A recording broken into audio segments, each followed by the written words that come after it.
Hey guys, for a while now I've been wanting to give a message about my brother Robbie.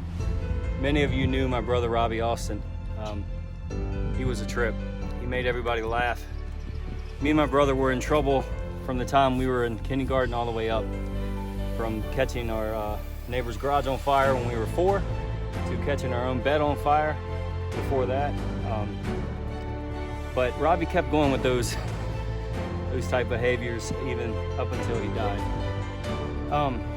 But the reason I wanted to do a message about my brother is because there's a scripture that reminds me of my brother at his funeral.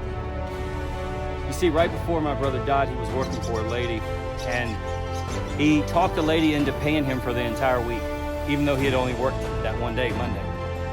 So he gave her a sob story and said that him and my sister needed the money, and anyway, long story short, when the rest of the week came, he wasn't there. The lady, of course, understandably was really upset, and my sister told him, get back over there and work for her, or you can't live here. And so my brother did. He went back and he worked for the lady. Toward the end of the day, the lady stopped by where my brother was working, and she paid him. And he looked at the money and he said, "What's this for? You don't owe me any money."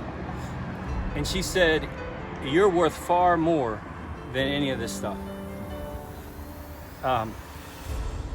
So she said that she couldn't even describe what happened to my brother. She said he couldn't talk. He walked away in tears and went off by himself on the side of her property, and she has a big property, and cried for a very long time. I believe my brother accepted Christ, received Christ at that very moment. Well, there's a scripture about the man that owned a vineyard. And in this scripture, he hired some people to work, and they worked 12 hours. And then after a couple hours, he realized that they weren't going to get the job done, so he hired some more men, and they worked 8 hours. And then some more, and they worked 6 hours. And then the very last group of men he hired, they only worked 2 hours. And the scripture says that when it was time for him to pay the men, he paid the guys that had worked the least first. So he paid the guys that had worked 2 hours, and he gave them 12 hours worth of pay. And then the next guys, and then the next guys. And then when he got to the guys that had been working all day, which was from 6 a.m. to 6 p.m., 12 hours, he paid them a full day's wage. Well, as you can imagine, the guys that had worked back-breaking sweat labor for 12 hours were pretty upset.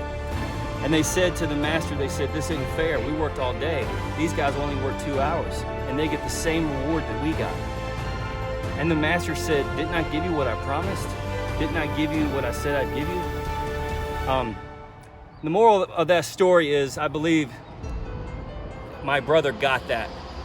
In that story in the Bible, it says that some of those people got paid for the 11th hour. They came at the last minute, and they still received the reward that the master had for them. I believe my brother got that. I know I lived a life different from him, but we'll be in the same heaven. In case you didn't know this, some of you guys remember Chris Tomlin, the guy that had the little arm. He was at my brother's funeral. I believe he accepted Christ at my brother's funeral.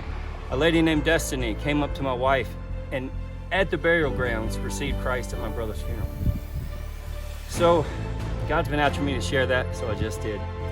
Thank you guys. This is Rooftop Preacher. I'll see you next time.